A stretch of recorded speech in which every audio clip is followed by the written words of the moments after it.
Hi, it's Alexis Hasselberger, time management and productivity coach. Now, every year on my birthday, I take my birthday off. I take it off, I don't work. And this is something that I have been doing since I started this business. It's something I dreamt about doing before, but I was never really in a position to do so. And let me just say that this is not a video about why you should take your birthday off. That is not what this is about. But I will say, if you work for yourself, take your birthday off, right? If you want to use a vacation day for that at work, take your birthday off. Nobody wants to work on their birthday. If you are an HR person or a CEO or an executive or just like a manager, and this is something you could do for your team, you could give people their birthday off. Do it. People will really appreciate it because no one wants to work on their birthday. So, okay, I'm going to putting that to the side. Again, this is not going to be a video about why you should take your birthday off, although, I do think it's such a nice treat. But I want to share what I learned from taking my birthday off because there are elements of that I have been able to kind of incorporate into my everyday. So when I take my birthday off, I try to create like my most ideal day for myself, right? I think, what do I want to do on this day? What would be like, I hate the word perfect, but what would feel like a really ideal day for me if I could look back and be like, man, every part of that day was great, right? And so I'm going to share with you kind of what my ideal day looks like, what I generally do on my birthday, not because I think that that might be your ideal. Your ideal is probably something totally different, but just to share the way that I'm thinking about this, because I'm going to have a challenge for you at the end. And it's not a challenge about taking your birthday off. So for me, when I think about my birthday every year and how I want to plan that day, what do I want to do? It involves a number of things. And these things are things like waking up naturally when my body feels like waking up, not waking up to an alarm. Getting out of bed when I feel like rising, right? Like having the time to kind of languish in bed if I feel like it. Moving my body in some way, usually like taking a long walk. I might not like go to the gym or do some hard exercise, but like getting out and moving my body. Sitting at, I live in San Francisco, so sitting at Ocean Beach or sitting in Golden Gate Park for a while, just like spending time in nature. I really like to have kind of solitude for the first half of the day. I like to spend my birthday by myself, and then I like to spend time with friends and family in the evening or the latter half of the day. I sometimes like to enjoy a daytime cocktail or two with the lunch that I take myself out to. Never more than that, but that can be fun.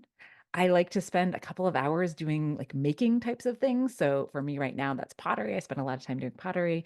Could be crocheting, could be doing some other type of art, but like something making. I don't want to use my phone. Like, I don't really have any interest in using my phone on my birthday. I don't want to scroll. I don't want to look at Instagram. Like, I don't want to do any of that. I try to use it only for just communicating with people if I need to, taking some phone calls, etc. But like, I really don't have any interest in scrolling. I like to have dinner with my family that I did not think about at all. I'm the person that cooks in my family, but big shout out to my husband on my birthday. He always orders Thai takeout because I love Thai takeout, and he never asks me a single question about it. He never asks me what I want or what time I want dinner or anything, and that is the absolute best because that means that the entire mental load is removed from my plate, and so I really enjoy that. I also like to make sure that I have no obligations of any kind. I don't want anything on my to-do list on my birthday. I don't want to be thinking about obligations.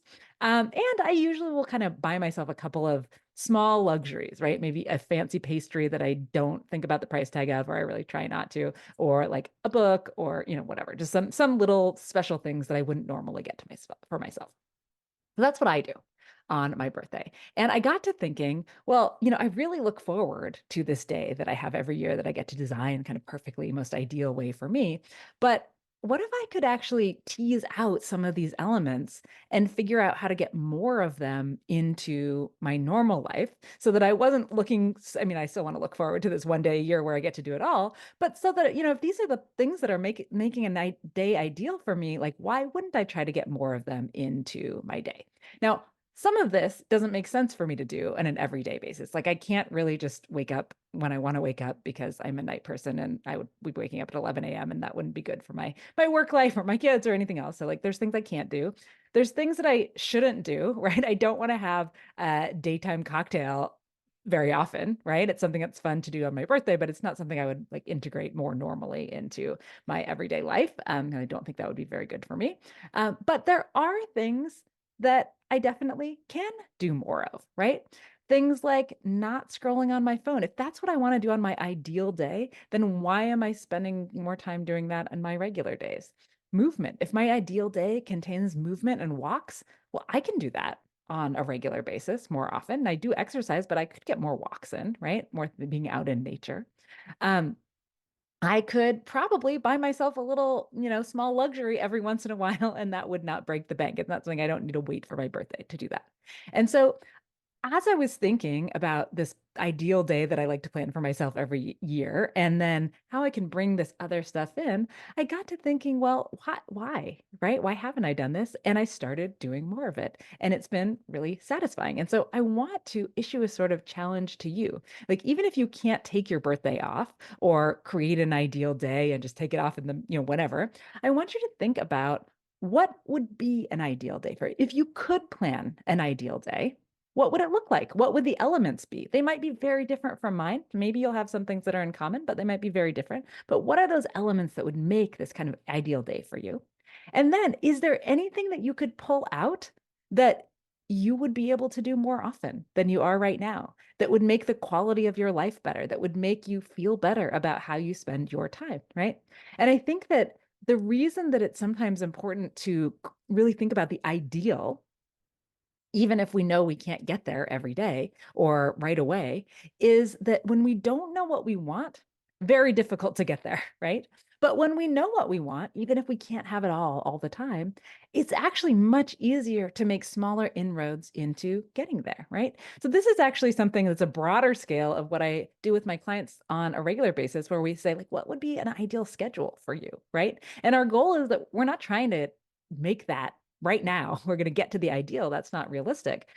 But knowing what some elements of ideal are lets us make baby steps to get there, to spend more of our time in more of an ideal way, even if we can't do, the whole shebang all at once. So that's my challenge to you. I want you to sit down. I think this could be kind of fun, right? Sit down and just line out, just imagine what an ideal day would look like to you.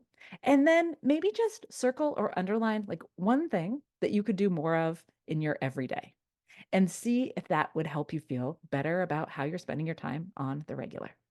I know it did for me. Now, if you liked this video, if you're interested in taking me up on this challenge, definitely give it a like. And also give me a comment down below. And if you would like to continue to get this type of content in your feed, if you want to hear from me every week, make sure you're subscribed so that you don't miss anything. Hey guys, just like she said, make sure to like and subscribe because only about 13% of you guys are subscribed. Thank you.